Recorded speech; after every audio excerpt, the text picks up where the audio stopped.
حدیث نمبر 12. حدثنا ابو داود المصاحفي سليمان بن سلم قال حدثنا النضر بن شميل عن صالح بن ابي الاخضر عن ابن شهاب عن ابي سلمة عن ابي هريرة رضي الله عنه قال كان رسول الله صلى الله عليه وآله وسلم ابيض كأنما صيغ من فضة رجل الشعر. حضرت ابو ہریرہ رضی اللہ تعالی عنہ کا نام لکھ لیجئے. صحابہ کرام میں یہ سب سے زیادہ روایت کرنے والی شخصیت ہے, سب سے زیادہ روایت کرنے والے راوی ہے ابو ہریرہ. آپ کا نام لکھیے, ابو ہریرہ عبد الرحمن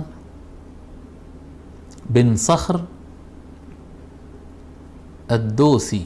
پھر پڑھتا ہوں, ابو ہریرہ عبد الرحمن بن صخر الدوسی.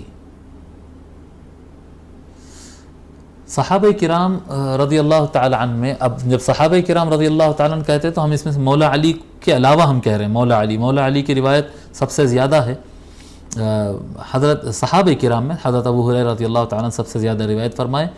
آپ اسلام قبول کیے سن 7 ہجری میں, 7 ہجری میں آپ اسلام قبول کیے اور نبی اکرم صلی اللہ علیہ وآلہ وسلم کے ساتھ لگ گئے تھے. آپ اصحاب صفہ میں سے تھے, وہیں مسجد نبوی, وہیں آپ آقا صلی اللہ علیہ وسلم کا مکان مبارک, اور وہیں اصحاب صفہ کا جو چبوترا, جو صفہ کہتے ہیں نا چبوترا, اس چبوترے پہ تربیت کے لیے صحابہ بعض رہ گئے تھے وہاں پر. آقا صلی اللہ علیہ وسلم کی تربیت اور دیدار اور صحبت اور علم حاصل کرنے کی نیت سے جو رہ گئے تھے, ان اصحاب صفہ میں سے آپ تھے.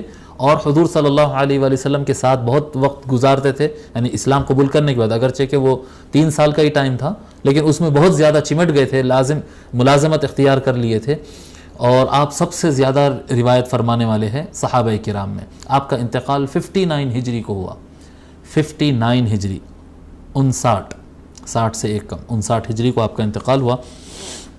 حضرت ابو ہریرہ رضی اللہ تعالیٰ روایت فرماتے ہیں, کہتے ہیں کہ رسول اکرم صلی اللہ علیہ وآلہ وسلم کی رنگت مبارک, آپ کا اسکن کلر جو ہے ایسا گورا تھا, لگتا تھا جیسے آپ کو چاندی سے بنایا گیا.